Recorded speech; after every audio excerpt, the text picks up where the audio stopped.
Welcome back, everybody, to the Spot Goes to Hollywood playthrough. This is the final part. It's part 5. And, yeah, got passwords. Previously, you know, we were looking at our results and stuff. Oh, we completed the film! Perfect! Alright, so I guess... Oh, see, then they do that to me. Now, that was just very rude. So this was that secret level that I was basically talking about. Well, a hidden level at the very end of the game. It's the complex. And you only gotta collect 10 spots. The unfortunate thing about this level, it is the most annoying level in the game, because it is chock full of these guys that will chase you non-stop. Yeah, kinda like this. Although they do have a tendency to stop, as they always had beforehand. You just gotta try to figure out where that specific point is, and then spam them to death. But yeah, there's just way too many of these guys in this level. It just takes way too long to complete this level. So I was, you know, busy talking about the game in the last part, for once, instead of talking about random nonsense. Though I did throw some random nonsense in there as well, you know. I'm allowed to do that. If I could just, see what happens, and then he gets my face, and then I'm very upset. Yeah. So, yeah, definitely gotta take your time in this level, because, you know, if you just start running around, you're gonna run into these guys that, you know, chase you, and then they're gonna collide into you, and that's altogether very, very not fun. It's anti-fun.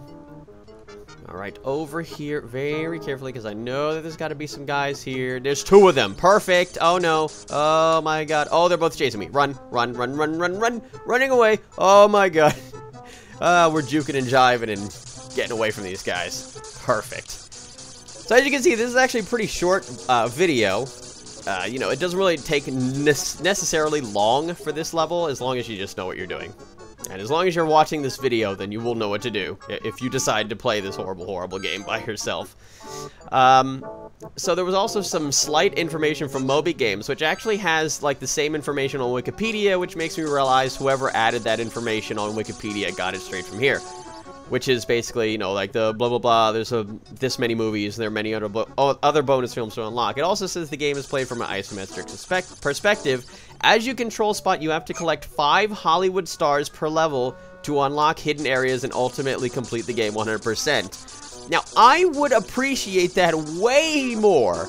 Having to collect just 5 things per every level would be great, instead of having to collect 10, 20, 30 ridiculous tiny little spots that could be anywhere.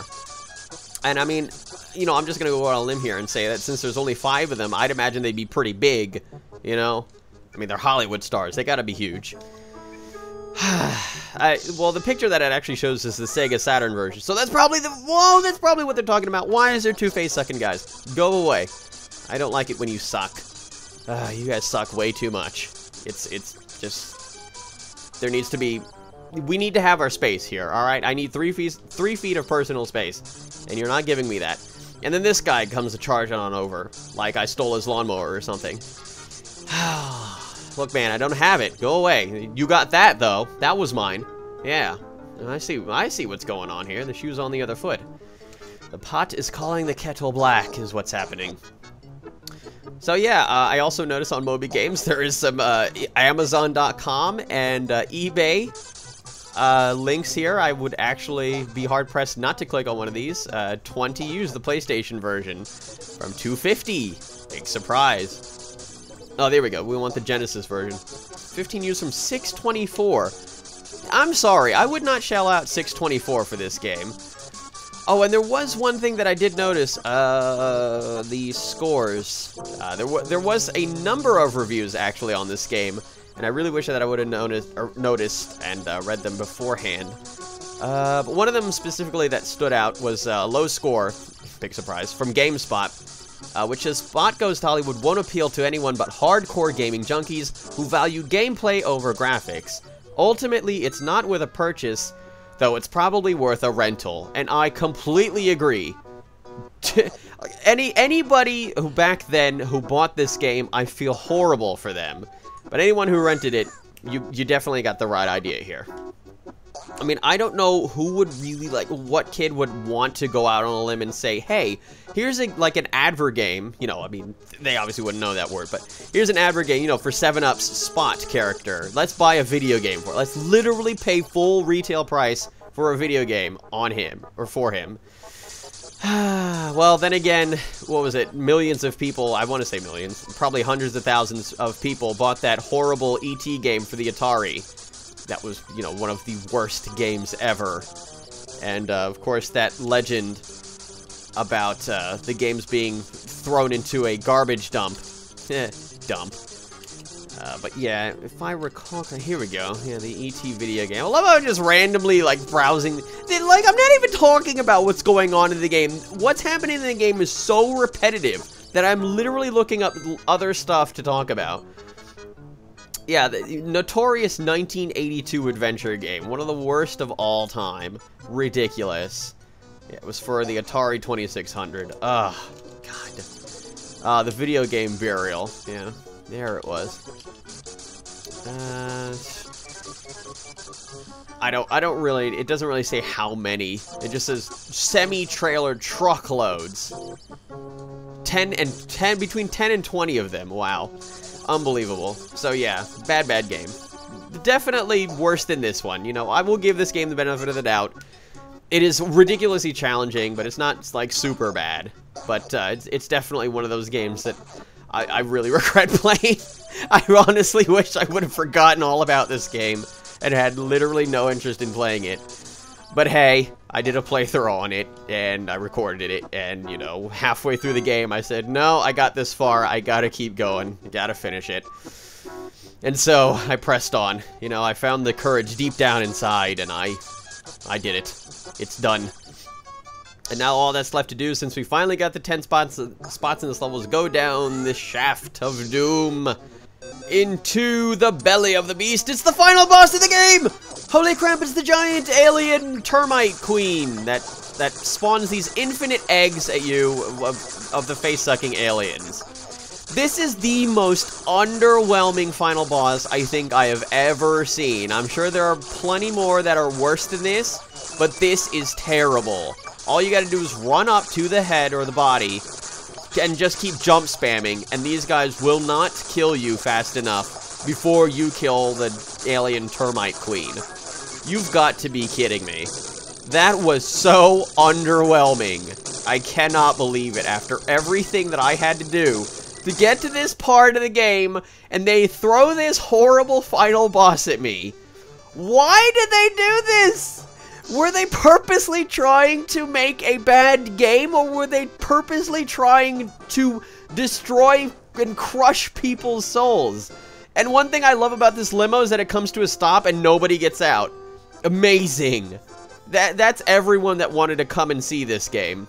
The movie. Yeah, Spot Goes to Hollywood, the game, the movie. It's like, I want to be the guy, the game, the movie. Or the movie, the game, whatever it is. Like, I was like, press button to play, and now we're looking at Pac-Man. Okay. Okay, and another Pac... Oh, now he's being chased by the ghost. Wow, I haven't seen that in a billion arcades. Okay, and Space Invaders. What were they... Why? Why did they do this? They're just shouting out random, like, 80s games. That's it. And now here's the credits. And this is why I called it Cool Spot 3, because it says so in the credits. I don't know, like, any 2 before that. I know there was 1 before this. I swear that this is only the second one. And another fun thing to point out is look at the audience in the movie theater. There's nobody here. This is how many people came to watch this game. That says something about this game. Oh my god. So that's about it for this playthrough. I hope you all enjoyed it more than I enjoyed playing it. The art and animation, these guys did great. Alright, we're going to talk about the credits here. Project management, whatever that is. Hugh Bins. What kind of name is that? That's like having the name Hugh Man. Tools programming. Alright, these guys are a couple of tools. Alright. Maps and level designs. Yeah, these people need to be, like, taken out back and be shot, because the ideas that they came up with. Oh, Hugh Bins, you're dead to me. The ideas that they came up with are ridiculous. Oh, God. Music and sound. One person. Whoa. Yeah, because we... Oh, the testing. Oh, these people clearly didn't show up for work. Unbelievable. If they would have play tested this, they would have said, you know what? We really need to work on this game. This isn't very good. Special thanks to you for playing this game and actually getting this far. We're so glad that you actually cared enough to get to this point. But here's a bunch of random names that you probably won't ever know or meet in your entire life. Way too many people to thank. What were these? People that, like, funded or financed the game? Come on. Probably a bunch of 7-Up people as well. Published by Virgin Interactive. Thanks. Whatever. Producer. Like, the credits just are ridiculous. Like, how... Am I really supposed to believe that this many people worked on this game? Honestly, it doesn't feel like it. Unbelievable. So we got assistant producers and all sorts of nonsense and all sorts of crap like this here. The vice president of production. Get out of here. Q&A manager. No! Oh my god. Like, the level design people, what were they thinking when they made these levels? Let's put like 1 billion enemies in the last level. Yeah, all the guys that chase you. And then let's put the spots all over the place and make the big level look like a big maze, you know? Ugh. These guys are crazy. They're beyond crazy. They are crazier than crazy. They're crazier than me. Alright, that's saying something. So that's it for this playthrough. Thank you all very, very much for watching, if you actually watched it all the way through. So that's it for this game. So from me playing with my Wii and from this guy's Spot, I'll see you all next time in the next playthrough, which I ain't gonna spoil because that's just how I roll. So thank you all once again for watching. I'll see you all next time. Hopefully in an easier game.